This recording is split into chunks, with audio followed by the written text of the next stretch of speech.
Narito ang pampaswerte sa pitaka. Napakagandang mayroon ka nito sa iyong wallet. Ito po mag-attract po ito ng pera. Tuloy-tuloy na pasok ang pera sa inyo. Unexpected na pera na darating sa inyo na hindi nyo po ini-expect na matanggap. At guys, hindi lamang po maliit na halaga. Ito po ay nakapag-attract ng napakalaking halaga ng pera. Kaya guys, kung mayroon kayong tindahan or isa kayong mananaya or naghanap po kayo ng trabaho, ilagay mo ito sa iyong pitaka. Makatulong po ito sa inyo upang mabilis mong makuha ang iyong mga pangarap, ang iyong mga kaginhawaan sa buhay na matagal nang dinadasal, matagal nang minamanifest. Ito po isa sa pinaka-epektibong manifestation. Kung man po ay baguhan dito sa ating YouTube channel, huwag pong kalimutan, subscribe, and then hit the bell button for notification para ma-notify ka sa mga susunod nating mga videos. See you inside.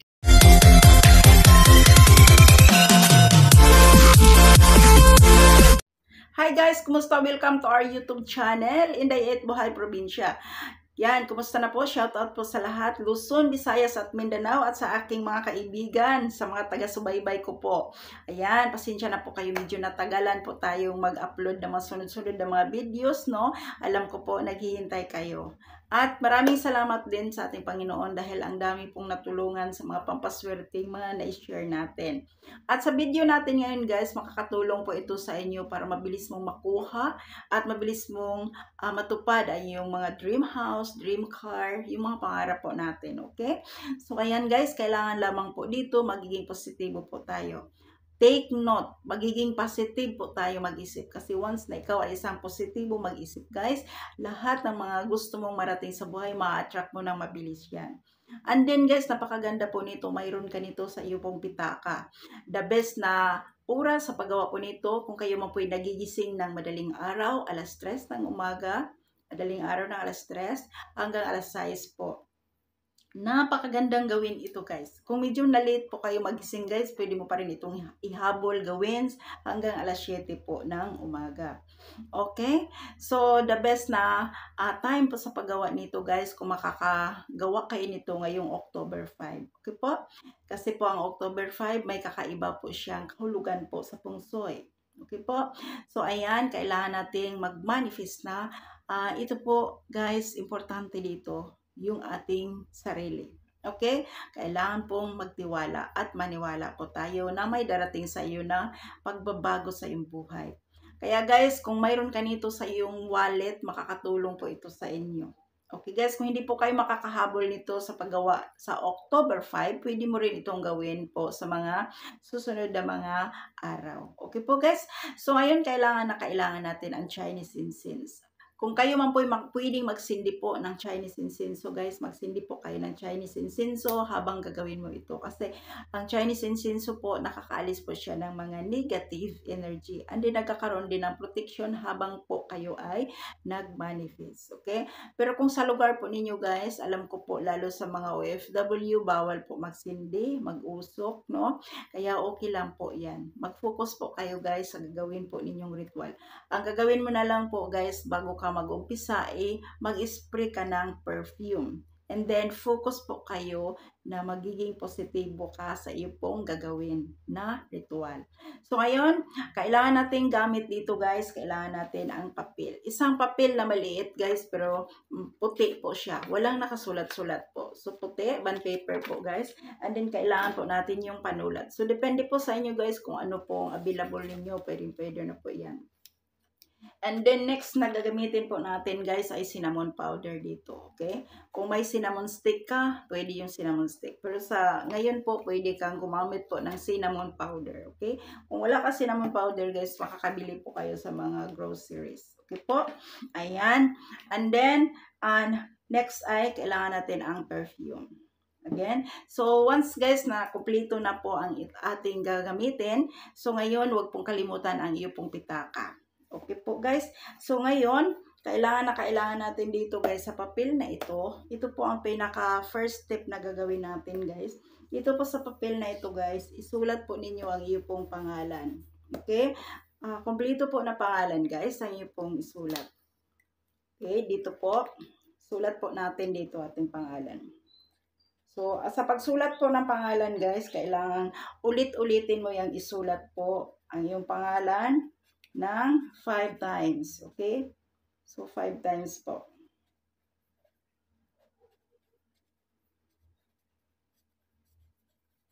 Focus po kayo guys.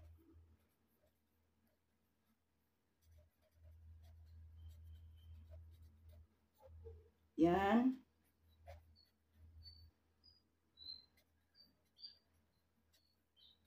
Bakit kailangan nating 5 times isulat ang ating pangalan?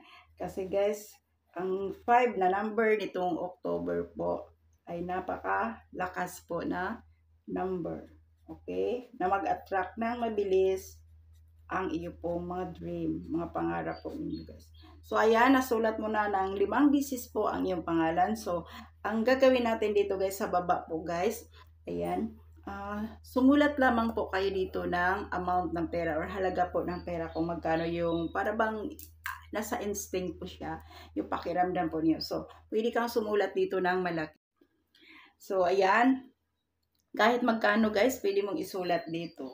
So, for example po, isa kang mahilig tumaya sa lottery guys, kahit ikay nahirapan ngayon, marami pong nahihirapan, pero guys, biglang nagbago ang buhay kasi positive po sila, okay? So, ngayon pwede ka magsulat dito guys ng malaking halaga po ng pera. For example po guys, ito lang po, example lamang, okay? Ayan. Ayan, sinulat natin dito guys, napakalaki po. Okay?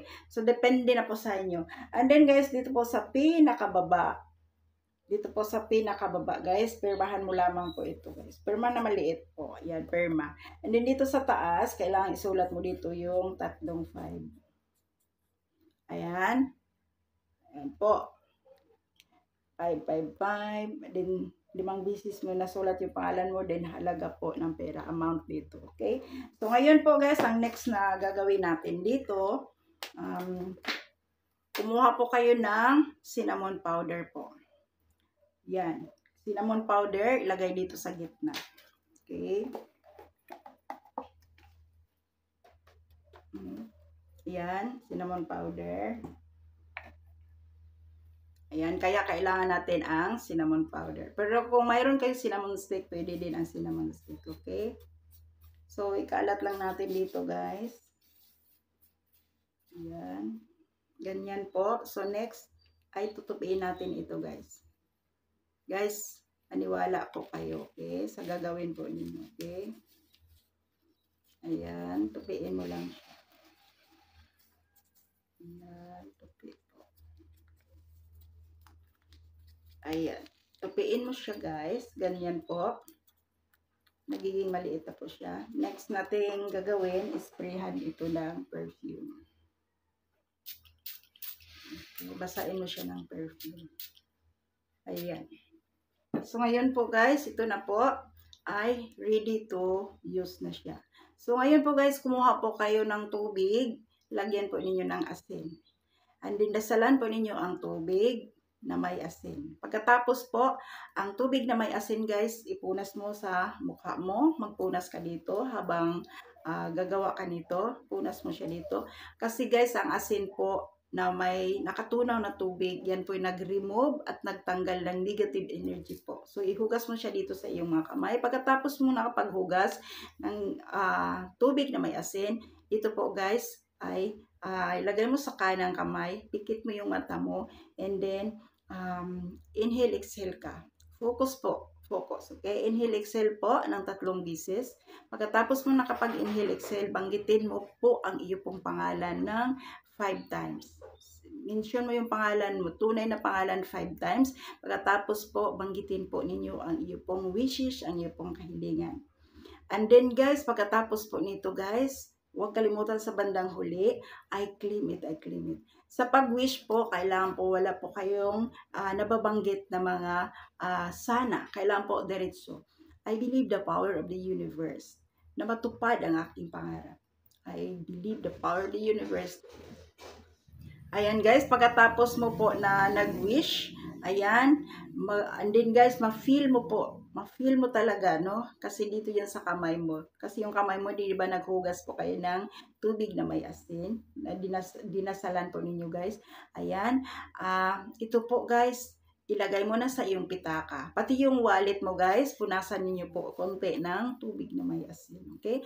Kasi po, ito po yung magdala po sa inyo ng swerteng tuloy-tuloy guys. And magtiwala po kayo. Maniwala po kayo, pera na darating sa inyo na hindi niyo po ini-expect. Hindi niyo ini-expect na iyo pong matanggap. Magtiwala lamang po kayo. Hayaan mo lang ito guys sa loob po ng iyo pong pitaka. Okay? Huwag mo na itong tingnan, huwag mo na itong kunin. So, ayan po guys. Sana po nakakatulong po sa inyo ang ating na-share ngayon na topic guys. And then, magtiwala lamang tayo. Okay? Positive, positive, positive. Matupad mo ang lahat ng iyong pong mga dream. So, ayan. Thank you so much guys. At kung sa tingin po ninyo guys, ay makakatulong po ito sa inyo, huwag pong kalimutan i-like, share sa inyo pong mga friends. And then, subscribe na rin po kung hindi pa po kayo nakapag-subscribe. Don't forget to hit the bell button for notification para ma-notify ka sa mga next nating mga videos. Thank you so much. God bless everyone. Swerte hatid sa lahat. Bye-bye.